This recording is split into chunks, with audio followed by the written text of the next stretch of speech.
Hey everybody, I'm Mark Brockway, the creator and director of Mississippi Madam, The Life of Nellie Jackson.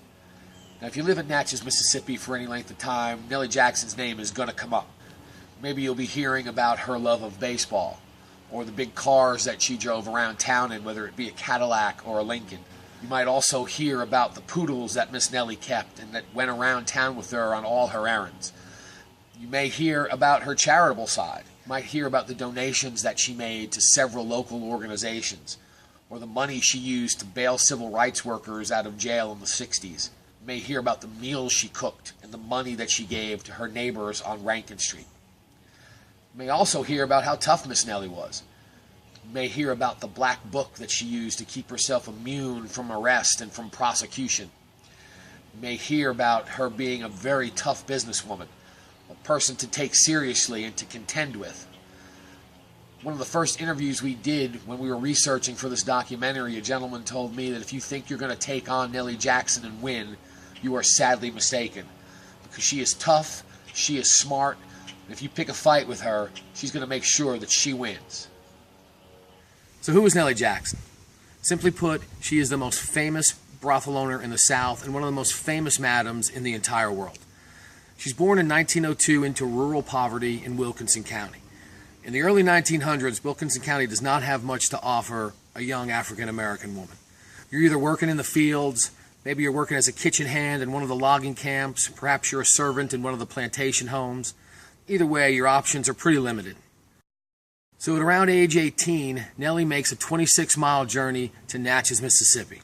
The 26 miles today is a drop in the bucket and nobody thinks twice about it. But back then, it's quite an undertaking, especially for a teenage black woman traveling with little money and surviving only on her intelligence and street smarts. The longevity of Nellie Jackson's business makes for a very interesting story.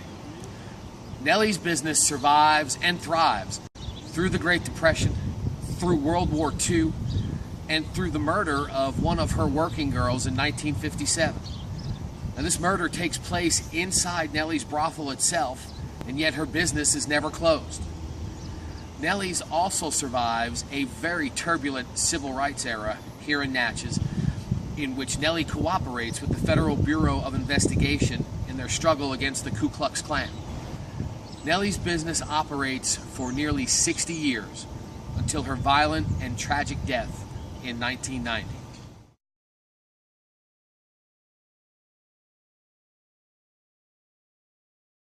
Nellie Jackson had an absolutely fascinating life. She reached a social plateau that few black women of her time could ever hope for. She's befriended by politicians, lawyers, doctors, entrepreneurs, and people from all walks of life. And without question, in her time, she is one of the best known and most powerful women in the city of Natchez. So Nellie moves into her house at 416 North Rankin Street in 1921. When exactly she opened her bordello, no one can say for sure. Best guess we can offer is somewhere between 1923 and 1928. Now this bordello, an illegal business, is commonly known as Nellie's, and it operates with the full knowledge of the Natchez Police Department, the Adams County Sheriff's Department, and every elected and appointed official in the city of Natchez. Now, the New Orleans Times-Picayune described Nellie's relationship with the Natchez power structure as a curious study in tolerance. And I think that's a great quote, and I think really one of the most interesting aspects of this documentary is how, through perseverance and her ability to cultivate the right kind of friends, Nellie is able to turn her brothel into a local institution.